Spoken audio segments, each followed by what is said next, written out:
भगवान श्री कृष्ण ने अर्जुन को क्या कहा था? तू जो चाहता है तू चाह सकता है, पर तू क्या चाहता है ये तू नहीं चाह सकता। एस्ट्रोलॉजी में इसलिए सब कुछ विश्वास के तौर पर ज्यादा कराया जाता है। विश्वास करोगे तो काम है, विश्वास नहीं करोगे तो उड़ता तीर लेने का काम। इंडिया का एक बहुत छोटा सा कॉन्सेप्ट है, इज्जत से नाम सिर्फ 3 बार बुलाया जाता है, चौथी बार में नाम का कबाड़ा कर दिया जाता है। जैसे कमल, हे कमल, कमल कहाँ हो, और चौथी बार नहीं सुनोगे तो कमलवा कहाँ चला गया। अगर एस्ट्रोलॉजर ने हमें कुछ चीज बताई है और वैसा ना हुआ तो हमें स्टार्स पर ब्लेम करना चाहिए फिर एस्ट्रोलॉजर पर? दोनों पे नहीं कर सकते आप। जिस तरीके से डॉक्टर जब दवाई देता है तो वो ये कहता है ये खा लो तो ठीक हो जाओगे, साथ में स्टार लगाकर थोड़ा सा डिस्क्लेमर भी देता है कि टर्म्स एंड कंडीशंस अप्लाई। आपको आज फल खाने की इच्छा हो रही है तो नतीजा 2 ही है, या तो फल खा पाओगे या तो नहीं खा पाओगे, पर फल ही खाना है इस बात की इच्छा से ये डिपेंडेंट हो गया कि फल ही प्राप्त होगा। जितना मुंह उतनी बातें।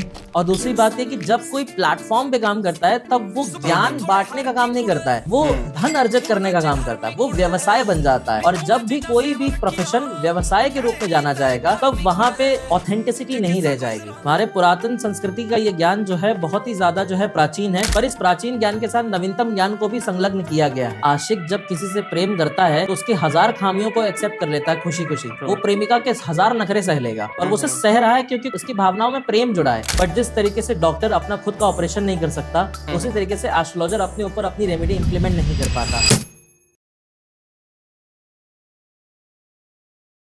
आज का पॉडकास्ट काफी ज्यादा कंट्रोवर्शियल होने वाला है। देखो यार, गाली देने से पहले ना मेरी बात सुनो। देखो, मैं रियल लाइफ में ऐसा नहीं हूँ। मैं आज का जो पॉडकास्ट हम करने वाला है हम वो क्वेश्चंस उठाने वाले हैं जो आप लोगों के मन में रहता है, और वो काफी ज्यादा मतलब सही भी है, मतलब टेक्निकली देखा जाए तो उन्हीं सभी सवालों के जवाब लेने वाले हैं हम शुभम सिंह जी से, क्योंकि इनको 10 साल से ज्यादा का एक्सपीरियंस है। तो सर, आज जो है ना काफी स्पाइसी क्वेश्चंस पूछने वाला हूँ, आप हैंडल कर लोगे ना? बिल्कुल बिल्कुल। एस्ट्रोलॉजी से फ्यूचर जो है ना काफी अच्छे से पता चल जाता है।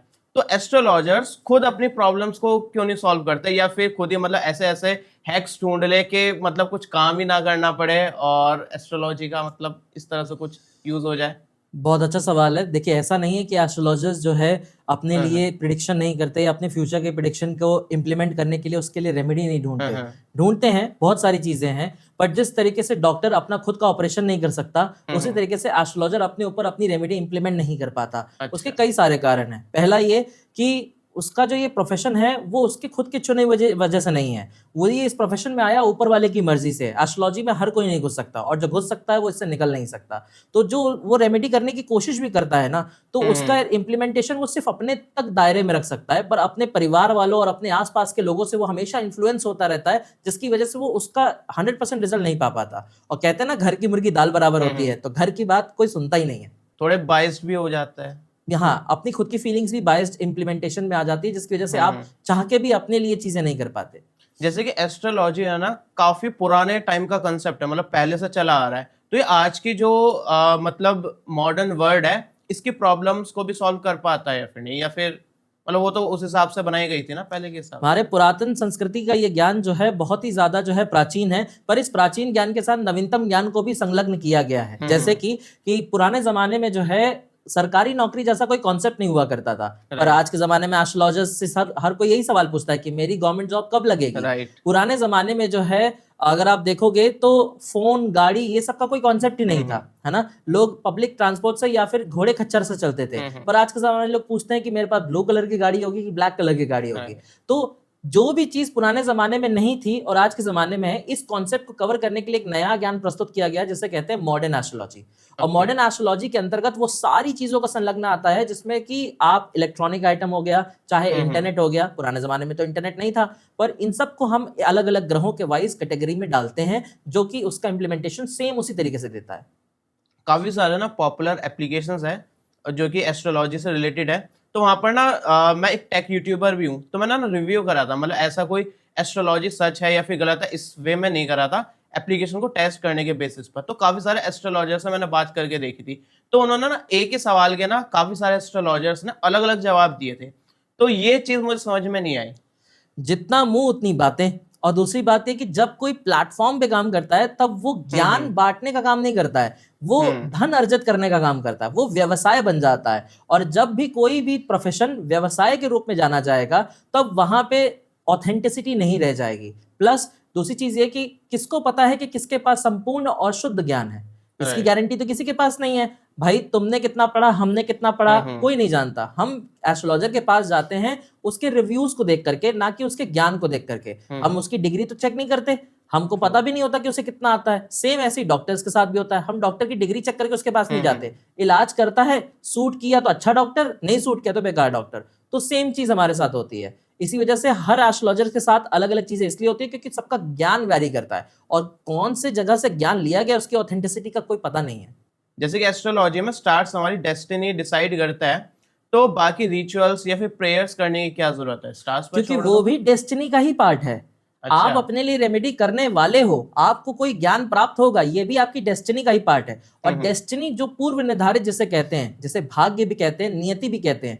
नियति फिक्स्ड होती है, पर ये फिक्स कब होती है इसका ज्ञान गीता में भगवान श्री कृष्ण बता गए हैं कि जैसा जैसा कर्म करोगे वैसा वैसा भाग्य बनता चला जाएगा। उदाहरण के तौर पर आपको आज फल खाने की इच्छा हो रही है तो नतीजा दो ही है, या तो फल खा पाओगे या तो नहीं खा पाओगे। पर फल ही खाना है, इस बात की इच्छा से ये डिपेंडेंट हो गया कि फल ही प्राप्त होगा। मतलब आज अगर आपने फल खाने की इच्छा रखी, उदाहरण के तौर पर सेब खाने की इच्छा रखी है, सेब खाने जा रहे हो तो सेब का ही पेड़ ढूंढोगे, संतरे का पेड़ तो ढूंढ के नहीं लाओगे ना। तो उसी तरीके से क्या डेस्टिनी फिक्स हो रही है वो आज के प्रेजेंट मोमेंट से डिसाइड होती है। तो आज के प्रेजेंट मोमेंट में आपने डिसाइड कर लिया कि मुझे रेमेडी करनी है, तो आपका आने वाला भविष्य टल जाएगा। जैसे कहते हैं ना, एस्ट्रोलॉजी में एक बहुत सिंपल सा कॉन्सेप्ट है, हॉस्पिटल जाने का योग है तो आप उसे दो तरीके से डाल सकते हो, या तो खुद हॉस्पिटल जाके डॉक्टर से चेकअप करा लाओ, या तो फिर इंतजार करो कि जिंदगी आपको हॉस्पिटल जबरदस्ती भेजे। तो हमारे ऊपर है कि हम उस रास्ते पे सीधे सीधे चलना चाहते हैं या उस रास्ते के अपोजिट जाके उधर की तरफ जाना चाहते हैं। जब मैं स्कूल जाता था ना तो न्यूज़पेपर सुबह सुबह जब आता है उसमें राशि वाला वो होता था कि जिनकी राशि ये है आज का वो ऐसा रहता है। तो मैं बचपन में बहुत पढ़ता था, तो उस टाइम भी मेरे मन में सवाल था और आज भी मैं वही सवाल का जवाब लेना चाहता हूँ। जैसे मेरी मिथुन राशि है, तो सेम राशि वाले लोगों की लाइफ अलग अलग क्यों होती है जब उनके बारे में लिखा होता है किस राशि में इन लोगों के साथ ये होगा या आज ये है? तो ये कंसेप्ट क्या है? ये कॉन्सेप्ट बेसिकली राशि जो है वो ये बताती है कि आपको रूल करने वाला प्लैनेट कौन सा है, वो राशि स्वामी से पता चलता है। अब होता क्या है कि राशि तीन प्रकार की होती है, एक होती है सूर्य राशि, एक होती है चंद्र राशि, और एक होती है नाम से निकलने वाली राशि। ये तीनों जो है अलग अलग होती हैं, किसी की सेम भी हो सकती है। अब होता क्या है कि इसमें कॉन्सेप्ट ये है कि ये जो राशि फल होता है ये एक पर्टिकुलर कम्युनिटी को टारगेट करता है जिसमें जनरलाइज बातें लिखी होती हैं। जैसे लिखा भी क्या होता है राशिफल में, आज आपका ट्रैवल का योग्य है ना, सौभाग्य खुल सकता है, कुछ कार्य बन सकते हैं। अब ये तो जनरलाइज बात है, किसके साथ सेट नहीं होगी।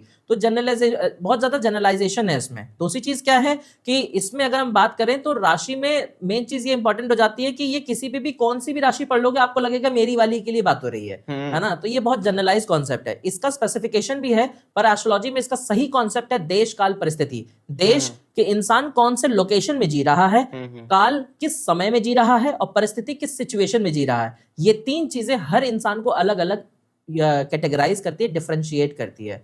तो राशि हमेशा देश काल परिस्थिति के अनुसार देखी जाती है। अब इससे ना मेरे मन में एक और सवाल आया कि जैसे कि लोकेशन और ये सब मैटर करती है। अगर कोई जैसे एस्ट्रोलॉजी में ना डेट ऑफ बर्थ और डेट ऑफ टाइम और प्लेस, अगर सेम जगह सेम ही टाइम पर बच्चे पैदा हो जाए तो उनकी डेस्टिनी कैसे डिसाइड होती है? इंडिया के रिकॉर्ड के हिसाब से, इंडिया का जो पॉपुलेशन रिकॉर्ड है, हर 6 सेकंड में बच्चे पैदा होते हैं। एक बच्चा पैदा होता है हर 6 सेकंड में। राइट। तो इस हिसाब से देखा जाए तो बहुत सारे बच्चे पैदा हो रहे हैं जो सेम टाइम पे पैदा हो सकते हैं। मैंने अभी बोला ना, देश काल परिस्थिति इंपॉर्टेंट है। सेम लोकेशन में, सेम हॉस्पिटल में, सेम डेट पे, सेम टाइम पे बच्चे पैदा होंगे, पर उनका क्या इंपॉर्टेंट हो जाएगा, परिस्थिति, वो किस माहौल में पड़े बढ़ेंगे। माँ बाप तो दोनों के अलग अलग हो गए। मान लो कि एक बार उनके माँ बाप का भी नाम सेम हो गया, ठीक है, तो क्या होगा कि उनके माँ बाप का बिहेवियर तो अलग अलग होगा, बच्चे को जो नाम प्राप्त होगा वो अलग होगा, बच्चे की जो हाइट और वेट होगी वो अलग अलग होगी, बच्चे का जो ब्लड ग्रुप होगा वो भी अलग अलग होगा। माइक्रो से माइक्रो कैटेगरी पे हम चले जा करके उसका डिफरेंशिएशन ढूंढते हैं कि दोनों बच्चों में या कई सारे बच्चों में आपस में डिफरेंस आ कहां से रहा है। तो हम एक अच्छा एस्ट्रोलॉजर अगर सेम ट्विंस को भी ले आ दोगे ना तो उन दोनों में डिफरेंशिएट करके बता देगा कि दोनों में अंतर कहाँ आता है। तो एक चीज और है, जैसे एस्ट्रोलॉजी में अगर एस्ट्रोलॉजर ने हमें कुछ चीज बताई है और वैसा ना हुआ तो हमें स्टार्स पर ब्लेम करना चाहिए फिर एस्ट्रोलॉजर पर? दोनों पे नहीं कर सकते आप। जिस तरीके से डॉक्टर जब दवाई देता है तो वो ये कहता है ये खा लो तो ठीक हो जाओगे, साथ में स्टार लगा करके एक थोड़ा सा डिस्क्लेमर भी देता है कि टर्म्स एंड कंडीशंस अप्लाई। क्या बाहर का नहीं खाना है, रूटीन फॉलो करना है और सारी दवाइयां टाइम पे खानी है। और ये तीन चीज एक साथ कोई इंसान फॉलो कर सके असंभव है। सेम एस्ट्रोलॉजर भी करता है कि वो कहेगा भगवान की पूजा करनी है, नकारात्मक सोच नहीं रखनी है और कोई पाप नहीं करना है। जाने अनजाने में कुछ तो हो रहा होगा ना आपसे, तो वो चीज का ज्ञान एस्ट्रोलॉजर आपको उस वक्त नहीं देता है। जब भी कोई चीज आपको एस्ट्रोलॉजर के बोली हुई चीज गलत हो जाती है तो उसका कारण जो है आप स्वयं में ढूंढिए। क्यों? क्योंकि आप एस्ट्रोलॉजर से कंप्लीट जानकारी लेकर नहीं आए। और दूसरी गलती एस्ट्रोलॉजर की सिर्फ इतनी होगी कि उसने आपको कंप्लीट जानकारी अपनी तरफ से नहीं बताई। उदाहरण के तौर पे मैं बताऊं तो जैसे फॉर एग्जांपल आप कहोगे किसी एस्ट्रोलॉजर से कि सर मेरा सर दर्द बहुत होता है, वो कहेगा आपका चंद्रमा खराब है, चांदी पहन लो। पर वो ये नहीं ढूंढेगा कि आपका सर दर्द क्यों होता है। चंद्रमा मन का कारक है, माइंड का कारक है। माइंड में पेन होना यानी कि चंद्रमा खराब हो रहा है। पर चंद्रमा क्यों खराब हो रहा है? चंद्रमा खराब होने का रीजन राहु भी हो सकता है, केतु भी हो सकता है, सूर्य भी हो सकता है। 9 के 9 ग्रह चंद्रमा खराब कर सकते हैं। मन को खराब करने का तरीका क्या है? मन या तो एंजाइटी से खराब हो, मन या तो जलन की भावना से खराब हो, मन या तो गुस्से से खराब हो। तो हमें कॉज ढूंढना होता है। एस्ट्रोलॉजर की गलती सेकंड नंबर पे आएगी कि वो सही रीजन नहीं बता रहा, तब ऐसा होता है। एस्ट्रोलॉजी से ना हमें ये भी पता चल जाता है कि सही करियर गाइडेंस वगैरह हमें पता चल जाती है। तो इतने सारे लोग जो अनएम्प्लॉयड घूम रहे हैं, तो ऐसा तो अनएम्प्लॉयमेंट खत्म हो जाना चाहिए। एस्ट्रोलॉजर्स के पास जाओ, गाइडेंस लो और करियर सेट। एस्ट्रोलॉजर के पास जाने से गाइडेंस तो मिल जाएगी, पर उसमें सबसे ज्यादा क्या हमारे एस्ट्रोलॉजी में सबसे ज्यादा जो प्रधान होता है यानी जो प्राइम जिसका डोमिनेशन है वो है कर्म का।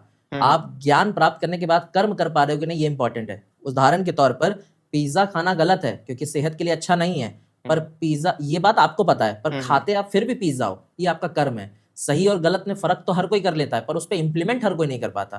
दिक्कत की बात तो ये है ना, कुछ लोगों को तो गरीबियत में रहने की आदत हो जाती है, ये कहाँ से एम्प्लॉयमेंट अपने आप को दे पाएंगे। कुछ लोगों को तो अपनी परिस्थिति से निकलने का मन ही नहीं करता है। बहुत सारे लोग ऐसे हैं, रिक्शा चलाने वाले को बोलो कि हम तुमको ऑडी चलाने को देंगे, वो 2 दिन चलाएगा, उसके बाद फिर कहेगा छोड़ो यार, इसके पेट्रोल के पैसे कहाँ से आएंगे, हम नहीं चला पाएंगे। बेसिकली ये होता है। शादी से पहले कुंडली मैच कराई जाती है, लेकिन काफी सारे ऐसे लोग भी हैं जो कि कुंडली मैच कराते लेकिन मैच नहीं होती और शादी कर लेते, उसके बाद भी बहुत बढ़िया मतलब लाइफ जीतता है। तो उस टाइम पर वो कुंडली मैचिंग वाला कंसेप्ट कहाँ गया?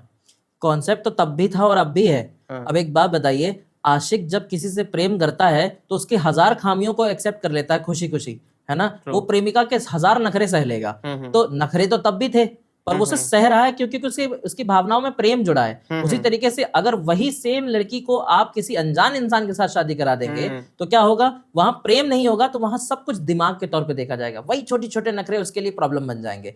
तो होता क्या है कि मैच मेकिंग हमेशा वर्क करती है, पर मैच मेकिंग में सबसे ज्यादा इंपॉर्टेंट हो जाता है कि एक्सेप्टेंस। आप उस चीज को एक्सेप्ट प्रेम से कर रहे हो या उसको प्रैक्टिकली आप हमेशा डिस्टिंग्विश करने के फिरात में बैठे हुए हो। तो मैच मेकिंग तो सही जाती है सब जगहों पे, पर बिना मैच मेकिंग के भी शादी इसीलिए चलती है क्योंकि वहां पे इच्छा जुड़ जाती है, और इच्छा 1000 खामियों को भी दूर करने की शक्ति पैदा कर देती है। बेसिकली ये होता है यहाँ पे। ऐसा नहीं कि उनके साथ प्रॉब्लम्स नहीं होंगी, 1000 प्रॉब्लम होगी, लेकिन वो उस चीज को कभी गिनाएंगे नहीं, जताएंगे नहीं। क्यों? क्योंकि प्यार कर देना भाई साहब, प्यार के सामने सब फेल हो जाता है।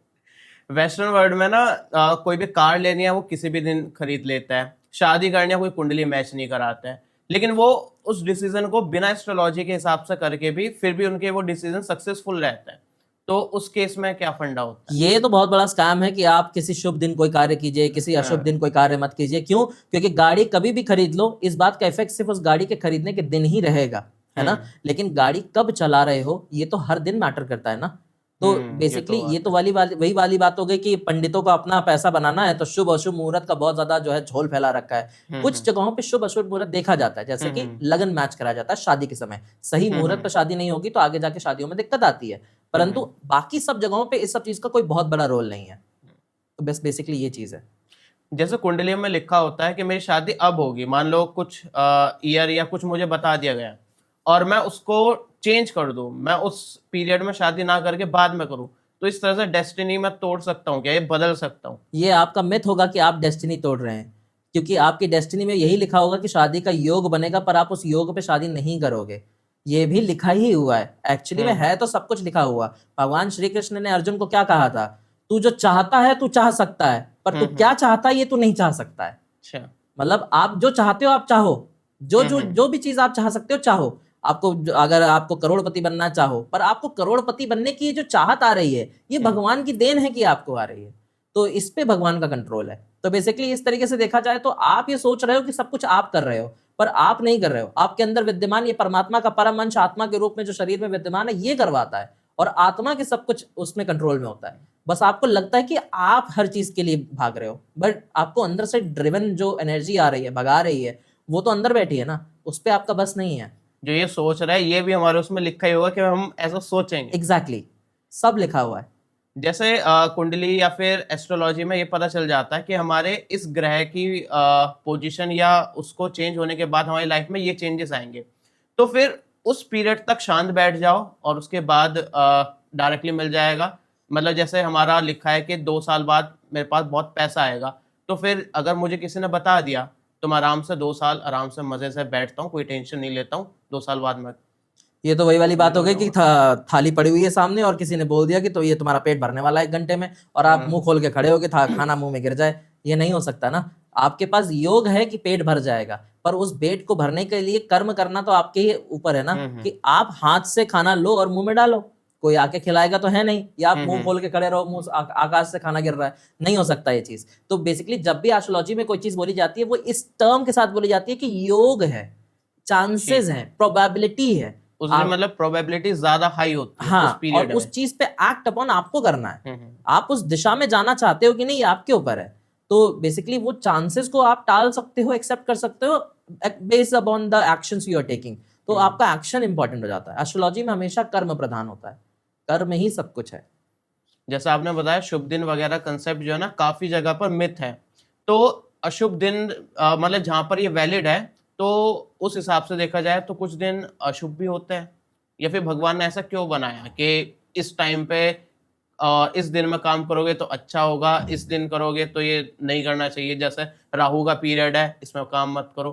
तो भगवान ने ऐसा क्यों करा, मतलब ये ऐसा भगवान ने या फिर एस्ट्रोलॉजी के हिसाब से ऐसा क्यों होता है? पहली बात तो ये भगवान ने नहीं किया। हाँ वही, इसलिए मैंने एस्ट्रोलॉजी इंक्लूड दूसरी चीज ये कि मैं आपको बताऊं तो जब ज्योतिष शास्त्र बना था तो ज्योतिष शास्त्र में क्या होता है ना, एक होता है काल जिसे कहते हैं पंचांग।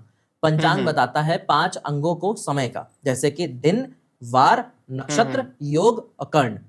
ठीक है, तो ये क्या चीजें हैं, ये बताती हैं टाइम प्लेसेस को कि दिन कौन सा है, सोमवार, मंगलवार, रविवार, शुक्रवार, बुधवार, बृहस्पतिवार, इस तरीके से। काल कौन सा है कि मतलब प्रातः काल है, मतलब मध्यम काल है, संध्या काल है, कौन सा काल है। ठीक है, इसके अलावा फिर बताता है कि तिथि कौन सी है, तिथि कौन सी होती है, जैसे कि शुक्ल पक्ष की पंचमी है, षष्ठी है, इस तरीके से। तो क्या होता है कि अगर आप कोई चीज परफेक्ट टाइम पे करते हो तो उस समय उस प्लांट का इफेक्ट मिल रहा होता है, तो उस चीज की इंटेंसिटी बढ़ जाती है। उदाहरण के तौर पर एग्जाम आपका 2 साल बाद है, पढ़ाई आप अभी से कर लो, फायदा है। 2 साल बाद भूल जाओगे, पढ़ाई कभी व्यर्थ नहीं जाती, वो मानते हैं, पर जिस समय जिस चीज की जरूरत है उस समय वो काम करोगे ना। तो पंचांग हमको ये बताता है कि इस समय इस ग्रह का ये योग चल रहा है, अगर उसी समय उसी के अकॉर्डिंग का काम कर लिया जाए तो वो फ्रूटफुल ज्यादा हो जाएगा। बस ये बात है। तो ये पंचांग का मतलब टाइम स्लॉट्स का बेसिकली ये कॉन्सेप्ट है। तो हम ऐसे ही योग को निकालते हैं, और शुभ अशुभ मुहूर्त का भी इसमें ही यही इफेक्ट आता है कि इस समय फेवरेबल टाइम ज्यादा है, कर लोगे तो ज्यादा अच्छा मतलब एक्सेप्टेंस मिलेगा, नहीं करोगे तो भी खुशी मिलेगी, पर शायद उसकी इंटेंसिटी वैसी ना हो। बस इतना सा हो सकता है। एस्ट्रोलॉजी और टैरो से अगर हमें थोड़ा सा फ्यूचर पता चल जाए तो फिर बुरे इवेंट क्यों होता है, फिर तो हम बुरे इवेंट को मतलब कर सकते हैं साइड। बेशक आपको एस्ट्रोलॉजी ने बोल दिया कि 2 महीने बाद आपका एक्सीडेंट हो सकता है, अब एक्सीडेंट से बचना ना बचना ये आपके ऊपर है, आप बच के दिखा दीजिए, एक्सीडेंट नहीं होगा। हो सकता है, मतलब अगर बेशक हो सकता है, आप चांसेस को टाल सकते हैं। एक्सीडेंट का क्या स्वरूप आप चाहते हैं ये आप तय कर सकते हैं। अच्छा। हो सकता है कि जो एक्सीडेंट कार से होने वाला था वो आपका बेड के नीचे पैर लग करके हो जाए, चोट लग जाए छोटी सी, वो भी तो एक्सीडेंट ही है। इंटेंसिटी बदली या कम की जा सकती है, टाइम स्लॉट्स को आगे या पीछे किया जा सकता है, पर उस चीज के इवेंट की हैपनिंग जरूरी नहीं है कि मतलब उसी वे में हो जिस वे में आपने इमेजिन कर ली या एस्ट्रोलॉजर ने बता दी, उसको आप बदल सकते हो। एस्ट्रोलॉजी से काफी सारे सवालों के जवाब मिल जाते हैं, तो हम लॉटरी वगैरह के नंबर वगैरह भी पूछ सकते हैं क्या? अगर ऐसे पूछ सकते हैं तो फिर तो एस्ट्रोलॉजी का यूज करके कोई भी लॉटरी जीत सकता है। हाँ बिल्कुल, ये पूछा जाता है। बहुत लोग ये करते हैं कि लोग ना पूछते हैं कि कौन सी टीम जीतेगी, कौन सी नहीं जीतेगी, कौन सा लॉटरी नंबर अच्छा है, कौन सा नहीं है। बट इसमें भी एस्ट्रोलॉजी में एक टर्म्स एंड कंडीशन का स्टार लगा होता है कि ये सारे काम रिस्क टेकिंग वाले हैं, और रिस्क टेकिंग काम जो है वो राहु के अंडर में आता है, और राहु किसी का सगा नहीं है। वो आपको दिखा सकता है लालच के तौर पे कि आप ही को मिलने वाला है, पर लास्ट मोमेंट पे आपके हाथ से स्किप कर जाएगा। तो इस तरह की चीजें, और रिस्क टेकिंग इन्वॉल्वमेंट में बहुत सारे फैक्टर इन्वॉल्व होते हैं। आपका टाइम, आपका प्लेस, आपका सिचुएशन आपके फेवर में है कि नहीं, ये सब कुछ देखना पड़ता है। और इतना एक्यूरेट ज्ञान आज के समय पे इसलिए नहीं वर्क करता क्योंकि बेसिकली होता क्या है, इसमें आपकी फीलिंग आपसे लास्ट मोमेंट पे कोई ना कोई क्लेश करवा देगी, कुछ ना कुछ ऐसा करवा ही देती है जिससे कि वो चीज़ नहीं हो पाती। जैसे फॉर एग्जांपल किसी ने बोल दिया कि ये 4 लॉटरी नंबर रखे, ये वाला ले लो, इसमें से जीत जाओगे। ठीक है, जीत तो जाओगे, अब क्या पता कि मतलब ये चीज़ होनी पॉसिबल होगी कि नहीं होगी, ये इतनी डिटेल में कोई एस्ट्रोलॉजी प्रेडिक्शन करता नहीं। कार्ड्स बता सकते हैं, हो सकता है टैरो कार्ड में कोई बोल दे यस और नो देकर के कि हाँ ये वाला सही है, ये वाला सही नहीं है, ये पॉसिबल है, but this is all again a risk taking काम। और रिस्क टेकिंग काम में कभी भी बहुत ज्यादा सक्सेस मिलेगा नहीं मिलेगा इसकी कोई गारंटी नहीं होती। ये एस्ट्रोलॉजर खुद भी बोल देता है गारंटी नहीं है, पर रीडिंग ऐसी आ रही है, वो खुद कह देगा कि ऐसी सी रीडिंग है, मानना है तो मान लो, वरना कोई कंफर्मेशन नहीं है, क्योंकि ये रिस्क वाले काम में प्रिडिक्शन का बैठना बहुत कम होता है। न्यूमरोलॉजी से जैसे नाम बदल लेता है तो सक्सेस मिल जाती है, ऐसा मैंने सुना है। तो हर कोई लोग अपना नाम बदल के सक्सेस क्यों नहीं ले सकता? जैसे कोई गरीब है और उसको बता दे कि अपना नाम ये बदल लो तो अमीर बन जाओगे, तो हर कोई गरीब अपना नाम बदल देगा, अमीर बन जाएगा। आधे से ज्यादा लोगों को तो ज्ञान ही नहीं इस बात का कि स्वर शास्त्र के अनुसार नाम बदला जा सकता है। पहली चीज, मैं आपको एक छोटा सा एग्जांपल देता हूँ। अगर मैं आपके सामने एक नाम बोलूँ RAJU, राजू, कैसे टाइप की इमेज आ रही होगी आपके मन में इस इंसान के लिए? Smart, handsome, dashing, luxury car से निकलने वाला इंसान, थोड़ा नॉर्मल, मिडिल थोड़ा क्लास, थोड़ा आपको नौकर जैसी फीलिंग आ रही है? हाँ। अगर मैं आपको एक दूसरा नाम बोलूं RAMU, रामू, कैसी फीलिंग आ रही है आपको? कैसा आदमी होगा ये रामू नाम का इंसान? वो भी ऐसे ही, रामू काका टाइप, है ना? फिल्मों में ज्यादातर हमने यही देखा है। ये देखा है। अब इन दोनों नामों में से लास्ट में से यू हटा दीजिए, राजू का बन जाएगा राज और रामू का बन जाएगा राम। अब ये दोनों नाम कैसे हैं? ये थोड़ा लग रहा है कि हाँ, राज नाम तो देखा है आपने, शाहरुख खान ने कितना फेमस कर रखा है इस नाम को, है ना? और दूसरा चीज, राम तो साक्षात भगवान का नाम हो गया। तो नाम का असर आता है स्वर शास्त्र के अनुसार, सही उच्चारण, सही राशि और सही अक्षरों के साथ नाम का अगर क्रिएशन किया जाए तो उसका असर मिलता है। आपको कोई राजू नाम से बुलाए और राज नाम से बुलाए, लाख गुना फर्क है। उसी तरीके से इस तरीके से हम लोग इसीलिए नामकरण जब करते थे तो ये 16 संस्कारों में से एक है नामकरण संस्कार, और नामकरण संस्कार हमेशा ग्रह नक्षत्र को देख करके ही किया जाता था। सही नाम एस्ट्रोलॉजर बताता था इस नाम से करो, पर आज के फैशन के जमाने में मम्मी का नाम आधा तोड़ लो, पापा का नाम आधा तोड़ लो, मिला के जोड़ के नया नाम बना दो, जिसका कोई मतलब नहीं है। नेम न्यूमरोलॉजी भी ये अलाउ नहीं करती, स्वर शास्त्र ये अलाउ नहीं करता, हमारे संस्कार ये अलाउ नहीं करते। तो फर्क पड़ता है, पर हर कोई कर नहीं सकता इस चीज को, और आधे से ज्यादा लोगों को तो ज्ञान ही नहीं है कि नाम इतना कुछ कर सकता है। तो ये भी एक बात है। न्यूमरोलॉजी में लक्की नंबर का भी एक सिस्टम होता है, तो अगर मैंने पता कर लिया कि मेरे लिए ये लक्की नंबर है, तो आगे जहां भी नंबर की जरूरत हो तो मैं वही लक्की नंबर रख लूं और फिर बाद में सक्सेस ही सक्सेस मिल जाए। हाँ बेशक होता है ऐसा, बिल्कुल होता है। पर एक ही नंबर होता है या हर चीज के लिए अलग? हर चीज के लिए अलग। अच्छा, पर मेन चीज ये है कि वो नंबर आप मतलब किस तरीके से इन्वॉल्व करा रहे हो अपने साथ, वो इंपॉर्टेंट है। किस जगह पे, जैसे फॉर एग्जांपल आप फोन नंबर लेना चाहते हो तो वहां लकी नंबर से ज्यादा इंपॉर्टेंट ये हो जाएगा कि आपका यूजेज क्या है उस नंबर का, उसके हिसाब से आपको नंबर चाहिए। तो बेसिकली ये चीज होती है। लकी नंबर का काम जनरली होता है बस कुछ ऐसी जगहों पे जो आपकी पर्सनलाइज वस्तुएं हैं उनमें आप उस नंबर का इनकलकेशन कर सकते हो, बट हर जगह लकी नंबर से ज्यादा ये इंपॉर्टेंट होता है कि वो नंबर का इस्तेमाल कहाँ होने वाला है। जैसे उदाहरण के तौर पर आपका हाइट और वेट, अगर आप अपने लकी नंबर के हिसाब से हाइट और वेट रख लोगे तो कोई ज्यादा फायदा नहीं है, रादर देन कि आप उतने हाइट और वेट में रहो जो कि आपको सूटेबल है। तो यहाँ पे यूजेस ज्यादा इंपॉर्टेंट होता है। तो लकी नंबर का कोई बहुत ऐसा कॉन्सेप्ट नहीं। ये एस्ट्रोलॉजर्स ने भी एक तरह का चोचला फैलाया हुआ है जिसके चक्कर में बस क्लाइंटेज को एक टॉपिक मिल जाए बात करने का, जबकि ऐसा बहुत कुछ नहीं है।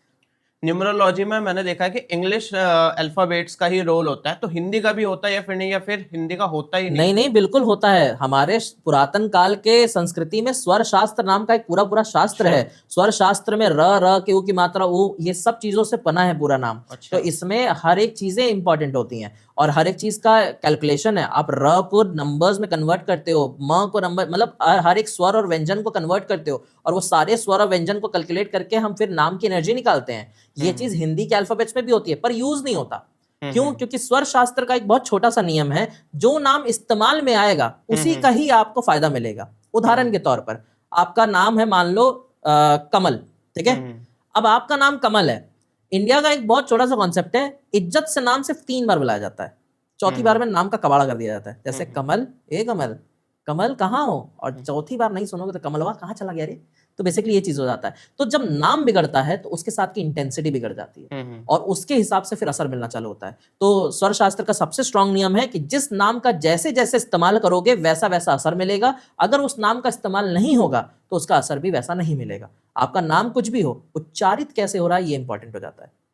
तो बेसिकली ये कॉन्सेप्ट लगता है इसमें। जैसे हीलिंग से ना हेल्थ इंप्रूव हो जाती है, तो लोग हॉस्पिटल क्यों जाते हैं? फिर तो हीलिंग ही करा लो। हीलिंग जनरली आपकी बॉडी के लिए नहीं होती है, आपके मानसिक रूप के अंदर जो स्पिरिचुअल बॉडी बैठी है। हमारे मानव शरीर के अंदर 7 प्रकार के देह होते हैं, ठीक है। अन्न कोश, प्राणमय कोश, ज्ञानमय कोश, विज्ञानमय कोश, ये अलग अलग प्रकार के शरीर हैं। तो हीलिंग जो है हमारी फिजिकल बॉडी, जो अन्न कोश, अन्न से बनने वाली ये बॉडी आप मेरे सामने देख रहे हो, इसके अंदर प्राणमय कोश भी है और ज्ञानमय कोश भी है। प्राणमय कोश मतलब all the types of chemicals involved in the body and all the kinds of hormones involved in the body, all the kinds of electrical circuits involved in the body। इसको दवाई से नहीं ठीक किया जाता, इसके लिए आपको स्पिरिचुअली अवेकनिंग की जरूरत पड़ती है, मोटिवेशन की जरूरत पड़ती है। डॉक्टर भी कहता है ना कि खुश नहीं रहोगे तो दवाई काम नहीं करेगी। आप खुद से नहीं चाहोगे ठीक होना तो आप डिप्रेस ही रहोगे। मानसिक चीज भी नाम की एक चीज होती है। तो ये हीलिंग उस इंटरनल बॉडी को हील करती है, जिसके बाद आपकी मेडिकेशन का भी असर आपके अंदर आने लग जाएगा। आपने एक कहानी सुनी है, बहुत पुरानी, एक बहुत फेमस कहानी है। उसमें एक लड़की जो है बीमार हो जाती है और उस लड़की की खिड़की से एक पेड़ दिखता रहता है। वो बेड पे लेटे लेटे उस पेड़ को देखती है। वो लड़की कहती है कि जिस दिन इस पेड़ का आखिरी पत्ता गिर जाएगा मैं अपनी सांसें छोड़ दूंगी, मैं मर जाऊंगी। पूरे घर वाले परेशान हो जाते हैं। अब एक दिन क्या होता है, उस पेड़ पे सिर्फ 2 पत्ते बचे होते हैं और बहुत जोर से बारिश हो रही होती है। वो लड़की जो है देखती रहती है कि कब ये पत्ता गिर जाएगा और मैं प्राण छोड़ के चले जाऊं। घर वाले बहुत परेशान, तो घर वाले क्या करते हैं, किसी को बुला के लाते हैं कि इसके साथ कुछ करो। और वो बंदा बड़ा होशियार होता है। वो क्या करता है, उसकी खिड़की के पास जो है एक मतलब उसकी खिड़की थोड़ी देर के लिए बंद करके और उसकी खिड़की के कांच पे सेम वही पेड़ बना करके उसके ऊपर वो पत्ता बना देता है पेंट करके। और एक्चुअल में पत्ता गिर जाता है, पर पेंटिंग, लड़की सिर्फ पेंटिंग को देखती है और वो पत्ता वही होता है और लड़की मतलब अपने जान बचा ले जाती है। तो जैसा आप देखते हो ना वैसा विश्वास करते हो। इसका ये कहते हैं प्लेसिबो इफेक्ट। तो ये चीज उसकी वजह से काम करती है। तो मान लोगे तो जान लोगे और जान लोगे तो कर ले जाओगे। ये बेसिकली कॉन्सेप्ट है एस्ट्रोलॉजी में। इसीलिए सब कुछ विश्वास के तौर पर ज्यादा कराया जाता है। विश्वास करोगे तो काम है, विश्वास नहीं करोगे तो उड़ता तीर लेने का काम है। ये बेसिकली चीज है। मेंटली अगर खुश रहते हो तो आधी प्रॉब्लम तो वैसे भी सॉल्व हो जाती है। हीलिंग सेशन के बाद भी अगर प्रॉब्लम आ जाए तो हीलर का फॉल्ट है या फिर क्लाइंट का, या फिर दोनों का? एक बात बताइए, आपको बुखार आ रहा है, आप मार्केट से पैरासीटामोल लेकर आ गए, आपने खा लिया, आपने बुखार को दबाया कि बुखार के इफेक्ट को दबाया? बुखार को दबाया। इफेक्ट को तो नहीं दबाया ना। तो हीलर अगर उसके कॉज को खत्म कर रहा है दोबारा नेगेटिविटी नहीं आएगी। लेकिन अगर उसके सिर्फ इफेक्ट को खत्म कर रहा है तो हो सकता है नेगेटिविटी आ जाए दोबारा से।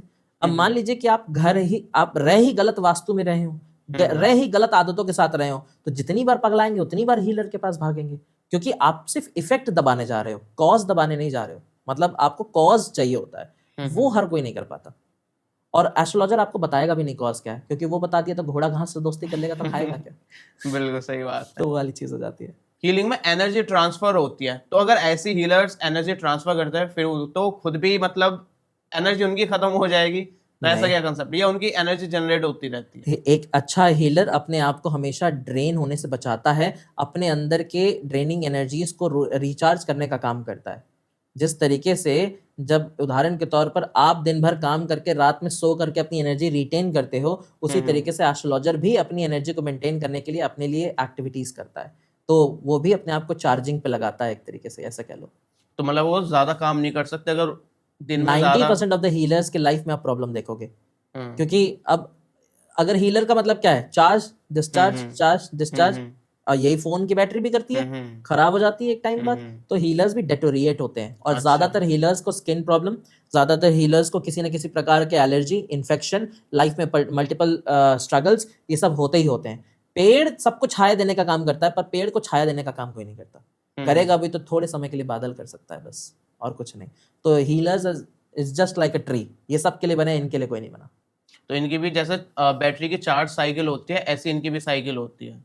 जैसे फेस रीडिंग से कैरेक्टर पता चल जाता है, तो क्रिमिनल्स क्यों नहीं पकड़े जाते? जैसे पुलिस है तो वो फेस रीडर्स को रख ले कि भाई बताओ इनमें से कौन सा क्रिमिनल है। बिल्कुल रखे जाते हैं, क्या बात कर रहे हो आप? हाँ, पर ये इंडिया में नहीं होता। अच्छा। फॉरेन कंट्रीज में, वेस्टर्न कंट्रीज में आपको ये जानकारी प्राप्त करके बहुत अच्छा लगेगा कि वेस्टर्न कंट्रीज में जो है, जो जज होते हैं, जो लॉयर्स होते हैं, जो ब्यूरोक्रेट्स होते हैं, इनको फेस रीडिंग सिखाई जाती है, क्रिमिनल फेस रीडिंग सिखाई जाती है। मैं खुद पढ़ाता हूँ क्रिमिनल फेस रीडिंग। इसमें होता यह है कि आपको सामने वाले को देख करके उसके नेचर को जज करना होता है और वो जो बोल रहा है उसमें डिफरेंशिएशन करना होता है। चोर कभी नहीं कहेगा कि मैं चोरी करके आया हूं, चोर तो क्या छोड़ो, एस्ट्रोलॉजर के सामने वाला क्लाइंट कभी नहीं कहेगा कि मेरी जिंदगी में मेरी वजह से कलेश है। वो ये क्या कहेगा, मेरी किस्मत खराब है, मुझे ही ऐसा क्यों मिलता है, मुझे ही सब धोखा क्यों देते हैं, मैं ही सीधा हूं, मेरे साथ ही सब कुछ होना है। कोई अपनी स्टोरी में अपने आप को विलन नहीं बताता, सब अपनी स्टोरी के हीरो होते हैं। तो ये चीज की डिफरेंशिएशन के लिए क्रिमिनल फेस रीडिंग पढ़ाई जाती है। हमारे भारतीय सनातन संस्कृति में फेस रीडिंग भी है, सामुद्रिक शास्त्र का पार्ट है ये, पर उसमें क्रिमिनोलॉजी वाली चीजें नहीं है। वहां पे सिर्फ लक्षण शास्त्र है, लक्षणों के बेसिस पे नेचर बताया जाता है। पर मॉडर्न एस्ट्रोलॉजी इस चीज को इनकलकेट करके करती है। बहुत जगह पे अभी आ रहा है, बट बहुत कम लोगों को जानकारी है इस बात की, बहुत कम लोगों को। तो अभी कुछ ना लाइव आपको चेक करता है, तो आप हमारे बारे में या फिर किसी भी चीज के बारे में लाइव कुछ ऐसी प्रेडिक्शन या फिर कुछ भी। ठीक है, मैं आपको एक छोटी सी चीज समझाता हूँ। ठीक है, आपका ये स्टूडियो है, ठीक है। अब आप अगर इस स्टूडियो को देखेंगे तो ये आपके स्टूडियो का नॉर्थ है, ये आपके स्टूडियो का साउथ है, पीछे मेरे वेस्ट है और सामने मेरे ईस्ट है। ठीक है, वेस्ट डायरेक्शन शनि का डायरेक्शन होता है। अब शनि जो है भारी सामान के कलेक्शन के लिए जाना जाता है। ठीक है, दूसरा चीज शनि ठंडी चीजों के लिए जाना जाता है और शनि वायु के लिए जाना जाता है। आपकी वेस्ट की दीवार पे ठंडा हवा प्रदान करने वाला यंत्र यानी कि एसी लगा हुआ है। दूसरा, आपके स्टूडियो का वेस्ट डायरेक्शन जो है मटेरियलिस्टिक कलेक्शन, सारे भारी सामान आपके वेस्ट डायरेक्शन में रखे हैं, सारे इकट्ठा करने वाले सामान सब वेस्ट डायरेक्शन में रखे हैं। ठीक है, दूसरा चीज कि ये आपका जो है नॉर्थ वेस्ट हुआ, ये कॉर्नर जो मेरे बैकग्राउंड में आ रहा है। ठीक है, नॉर्थ वेस्ट चंद्रमा का डायरेक्शन होता है, मन को लुभाने वाला, मन को अट्रैक्ट करने वाला, और सबसे ज्यादा पूरे रूम का अट्रैक्टिव बैकग्राउंड इधर ही है। ठीक है, मतलब जिसमें मन को इफेक्ट देने वाला। आपके साइड जो है मन को इफेक्ट देने लायक कुछ भी नहीं है बैकग्राउंड में। ठीक है, ये आपका वास्तु कराता है, जाने अनजाने में सही, पर आपके प्लैनेट्स की पोजीशन ऐसे करा देगा कि आपको वो चीज मिलने लग जाएगी। और दूसरी चीज, स्टूडियो का वो वाला साइड जो आप देख रहे हो अपने उस साइड, ये आपका राहु है, साउथ वेस्ट डायरेक्शन है। साउथ वेस्ट डायरेक्शन टेम्परेरी चीजों के लिए जाना जाता है, या कबाड़ इकट्ठा करने के लिए जाना जाता है, भारी इलेक्ट्रॉनिक आइटम के लिए जाना जाता है। उधर ब्लैक कलर है, ठीक है, ब्लैक कलर राहु का कलर होता है। ब्लैक कलर का सामान राहु के डायरेक्शन में पड़ा हुआ है, राहु के कलर का सामान राहु के डायरेक्शन में, तो उसी जितनी खराब चीजें हैं या यूज होने वाली चीजें नहीं है वो भी उसी डायरेक्शन में है। और दरवाजा उस डायरेक्शन में जहां टेम्परेंस है, ना तो कोई दरवाजे के अंदर होता है ना बाहर होता है, वहां गुजरता है। तो ये सब कुछ वास्तु कराता है, वास्तु इतना कुछ बता सकता है। ऐसा वास्तु के अलावा जैसे कि अगर मैं बात करूं तो आपकी डेट ऑफ बर्थ में क्या आता है, 375। वैसे तो 14/11/2000 है। 14 के हिसाब से 5 आपका पर्सनालिटी नंबर हो गया। ठीक है, और पर्सनालिटी, और अगर हम इसमें मंथ ऐड कर देंगे तो आपका 7 आ गया, आपका एटीट्यूड नंबर। ठीक है, तो 3 आप 7 और 5 के हिसाब से बिहेव करते हो। ठीक है, अब दूसरी चीज ये है कि अगर मैं बात करूं, आप मंगल की राशि के हो। ठीक है, अब मंगल की राशि वाले लोग कैसे होते हैं, ये लोगों को गर्मी बहुत लगती है, इनको गर्मी बर्दाश्त ही नहीं है। ठीक है, आप सर्दी में भी पंखा चला के सोते हो, करेक्ट। मेरा ना धूप में वो हो जाती है, मतलब खा जाने लगती है। ठीक है, दूसरी चीज कि आपकी मम्मी का नाम आ से एंड होता है, क्या नाम है आपकी मम्मी का? गायत्री। इसके अलावा कोई घर का नाम? कामेशी। चंद्रमा 5 3 1 17 18 ई से एंड होता है। ठीक है, आपकी मम्मी थोड़ी सी गोलू मोलू है। हाँ। ठीक है, मम्मी के घुटनों में दर्द, लोअर बैकबोन में पेन, कंधों में स्टिफनेस, नसों में खिंचावट और बॉडी में लेफ्ट पार्ट में स्वेलिंग आती है। मतलब ऐसा स्पेसिफिक तो नहीं है, लेकिन थोड़ी थोड़ी इश्यूज है उनको। ठीक है, दूसरा चीज, आपका नाम? कुलभूषण। ठीक है, यू आता है आपके नाम में और भ आता है आपके नाम में। ठीक है, ये लोग बहुत सेलेक्टिव एंड चूजी किस्म के इंसान होते हैं। 100 और 1000 रुपए वाली चीज रखी होगी तो 10,000 वाली चीज पसंद आती है। और दूसरी चीज, आपको अपने नजर में आधे से ज्यादा लोग गधे नजर आएंगे। ठीक है, आप जल्दी किसी चीज पे विश्वास नहीं कर सकते इतनी आसानी से। दूसरा चीज, आपका फोन किसी और कंपनी का होता है, चार्जर किसी और कंपनी का होता है, फोन का ईयरबड बहुत जल्दी खोता है, ईयरफोन का, ये सब चीजें जल्दी मिसप्लेस होती हैं। ठीक है, परफ्यूम बदल बदल के लगाने की आदत है, एक परफ्यूम पे नहीं टिकते हो। इसके अलावा अगर हम बोलें तो आपने कभी नोटिस किया है कि आप जो है कैसे बोलें, मतलब जब उठते बैठते हो तो आपके हड्डियां कट कट करती हैं। ठीक है, ये ऐसे भी गर्दन हिलाऊंगा तो कट हो हड्डी बचाने की आदत होगी, ऐसा भी कर सकते, जैसे ऐसे कट। हाँ, ऐसे भी कर लेता हूँ मैं। ठीक है, तो ये आदत कहाँ से आती है? ये सब प्लैनेट्स बताते हैं, नंबर्स बताते हैं। ठीक है, आप लोग टोटल 3 भाई बहन हो? नहीं, 2 हैं। 3 हो सकते थे, हुए नहीं, ऐसा कुछ होने के चांसेस। अब ये तो मम्मी बता सकती हैं आपकी, तो बेसिकली ये चीज़ है। ठीक है, इसके अलावा दूसरा चीज़ क्या होता है कि अगर हम बात करें तो आपके पैर में लेफ्ट साइड में घुटनों से नीचे कोई चोट का निशान या दाग का निशान होगा? ऐसा ध्यान नहीं दिया। ध्यान नहीं है, चलो यहाँ अगर चोट का यहाँ है देखो, घुटने यहाँ पे पे कोई कहीं। तिल है दोनों साइड में, हाथों में कहीं भी? ये निशान है। नहीं, तिल देखो, तिल, तिल है, हाँ। ठीक है, ये चंद्रमा का एक्टिवेशन बताता है, ठीक है, मतलब मन शांत नहीं रहेगा, काम काज में तो बिल्कुल मन शांत नहीं रहेगा, हमेशा खुराफात सोचता रहेगा। तो ये सारी चीज़ें होती हैं। तो बहुत कुछ ऐसा है जो बताया जा सकता है, जैसे आईब्रो में यहाँ पे सर पे चोट का निशान है ना, हल्का सा, ठीक है। अब ये क्या ये डिनोट करता है कि ये बेसिकली आपके लेफ्ट साइड है, ठीक है। तो मतलब प्यार मोहब्बत में आप बहुत ज़्यादा पॉजिटिव और बहुत ज़्यादा शक्की किस्म के इंसान हो, मतलब जड़ तक घुसोगे नहीं, जब तक जान नहीं लोगे तब तक आत्मा को चैन नहीं पड़ेगा। तो ये सारी चीज़ें आपके बॉडी कैरेक्टरिस्टिक्स, आपका नाम, आपका डेट ऑफ बर्थ बहुत कुछ बताता है। तो काफी सारे मतलब लगभग ट्रू ही निकला है। अगर डिटेल एनालिसिस की जाए तो बहुत कुछ पता चलता है। और मतलब जैसे कि अगर बताएं तो और भी बहुत सारी चीज़ें हैं, जैसे कि अगर हम आपके फ़ोन नंबर की बात करें, ठीक है, अगर हम आपके फ़ोन नंबर को प्लस कर दें, ठीक है, तो जो भी नंबर आएगा उससे पता चलेगा कि आपका फ़ोन नंबर यूज़ किस चीज़ में होता है ज़्यादा, ठीक है। आप चाहे तो मेंटली अपने नंबर को प्लस करके देख लो कि आपके फ़ोन नंबर को प्लस करके क्या आता है। जैसे मैं आपको अपना नंबर बताता हूँ, 9411639703, ठीक है। ये मैं इसलिए बता रहा हूँ क्योंकि आप लोगों ने एक्सपीरियंस किया आज, ठीक है। मेरा नंबर जो है इसको ऐड करके 7 आता है। 7 is known for Ketu, Ketu is known for losses and Ketu is known for अटक अटक के चीजें करना। मेरा नंबर एक बार में नहीं उठेगा, ये आप लोगों ने देख लिया होगा, ठीक है। और 7 number is also known for अड़चन, तो मेरे नंबर से बात एक बार में कंटिन्यूस नहीं हो सकती। और ये मैं लिटरली बता रहा हूँ, आज जो आप लोग के साथ हुआ ना कि आप लोग का कॉल नहीं उठा या फिर बार में अटक अटक के बात हो रही थी, ये मेरे साथ डेली होता है। तो हमने जानबूझ के रखा है नंबर क्या? एग्जैक्टली, ये नंबर जानबूझ के इसलिए रखा है क्योंकि ये नंबर डिटैचमेंट का नंबर है, ये किसी से अटैच नहीं कराता। प्लस ये नंबर स्पिरिचुअलिटी का, ये सिर्फ स्पिरिचुअल काम में यूज आता है। और दूसरी चीज ये कि इस नंबर के वजह से जो पेमेंट आएगा वो स्पिरिचुअल बेसिस पे ही आएगा, इसलिए ये नंबर रखा हुआ है, पर ये कम्युनिकेशन का नंबर नहीं है। अच्छा। तो इस तरीके की चीज़ें जो है हम देखते हैं नंबर्स में, नाम में, हाइट एंड वेट में। जैसे आपका हाइट कितना होगा? 5 फुट 6 इंच 7 इंच? हाँ, 7-8, ठीक है, 5 फुट 8 इंच के आसपास ले लें। अब 5 फुट 8 इंच के आसपास की अगर आपकी हाइट है तो मतलब ऐसे किस्म के इंसान हो जो एक जगह पे लंबे समय तक नहीं बैठ सकते, अपनी वजह से या तो किसी और की वजह से उठना ही पड़ जाएगा। 1.5 घंटा, 1.5 महीने, 1.5 मिनट से ज़्यादा बैठा ही नहीं जा सकता। तो बेसिकली ये चीज़ है। तो ये सब चीज़ें पॉसिबल होती हैं। गाड़ी भी वही पसंद आएगी जिसमें एसी एकदम हिमालय बनाने वाला होगा, ठीक है। साइकिल और मोटरसाइकिल का शौक चला गया, अब नहीं है। पहले बाइक बहुत पसंद आती थी क्योंकि स्पीड अच्छी लगती थी, अब स्पीड से ज़्यादा गर्मी अच्छी लगती है, मतलब गर्मी से निकलना अच्छा लगता है, तो अब कार पे स्विच कर गए हो, ठीक है। इस तरीके से बहुत सारी चीज़ें वक्त के साथ पता चलती हैं कि क्या हो रहा होगा, क्या नहीं हो रहा होगा, बहुत सारी चीज़ें। काफी इंटरेस्टिंग बातें बताई आपने काफी सारे सवालों के जवाब ना काफी क्रिस्प और फास्ट वे में दिया है। मतलब लोग जो है ना पॉडकास्ट जो है ना 2x पर देखते हैं, मेरे ख्याल से इसको 1x पर देखेंगे क्योंकि काफी स्पीडली था, क्रिस्प था, तो काफी बढ़िया लगा। आप कोई पॉइंट ऐड करना चाहो जो ऑडियंस के साथ शेयर करना हो डायरेक्ट? अगर मैं कुछ ऐड करना चाहूंगा तो मैं ये ऐड करना चाहूंगा, बीइंग एज अ क्लाइंट, अगर आप कभी भी किसी भी एस्ट्रोलॉजर के पास जाते हैं तो उसके ज्ञान की सबसे पहले परीक्षा लीजिए। उससे पहले तो आप कभी अपना date of birth, place of birth, time of birth मत बताइए अनटिल अनलेस वो वैदिक एस्ट्रोलॉजर है। अगर उससे आप डिटेल अपनी शेयर करते हैं तो डिटेल शेयर करने के बाद उससे आप डायरेक्ट क्वेश्चन मत पूछिए, आप पहले बोलिए कि तुम मेरे बारे में बता क्या सकते हो, पहले वो बताओ। क्योंकि एक अच्छा एस्ट्रोलॉजर पहले आपका अतीत, उसके बाद आपका वर्तमान और उसके बाद ही आपका भविष्य बता सकता है। अगर उसने आपका अतीत और वर्तमान सही बता दिया बिना आपके स्टोरी, कंडीशन और सिचुएशन बयां किए, तभी वो आपका भविष्य बताने लायक की स्थिति में है, ये आप मान के चलिए। अन्यथा आप तुरंत अपनी प्रॉब्लम बोलने लग जाएंगे तो वो आपकी ही प्रॉब्लम सुन के आपको ही ज्ञान देने लग जाएगा, पर प्रेडिक्शन नहीं करेगा। तो be aware of any kind of astrological scam going in the market and make yourself safe. और मैं फिर से बताना चाहूंगा, ये सारे क्वेश्चंस ऑडियंस के थे, मेरे साइड से कोई क्वेश्चन नहीं थे। कभी भाई मेरे कैरेक्टर को जज करो कि भाई तो ऐसा क्यों बोल रहा है या वैसा क्यों बोल रहा है, कभी मुझे गाली देने लगो। तो thank you so much and तक इस पॉडकास्ट को देखने के लिए। Thank you sir. धन्यवाद।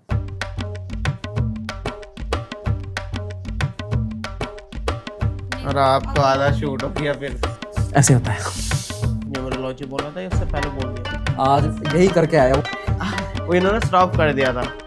अरे वो कुछ ज्यादा ही अलग हो रही थी। तो क्रिमिनल्स क्या, अरे टैरो से अगर हमें लकी नंबर पता चल जाए, भूल गया था कि नाम सही है।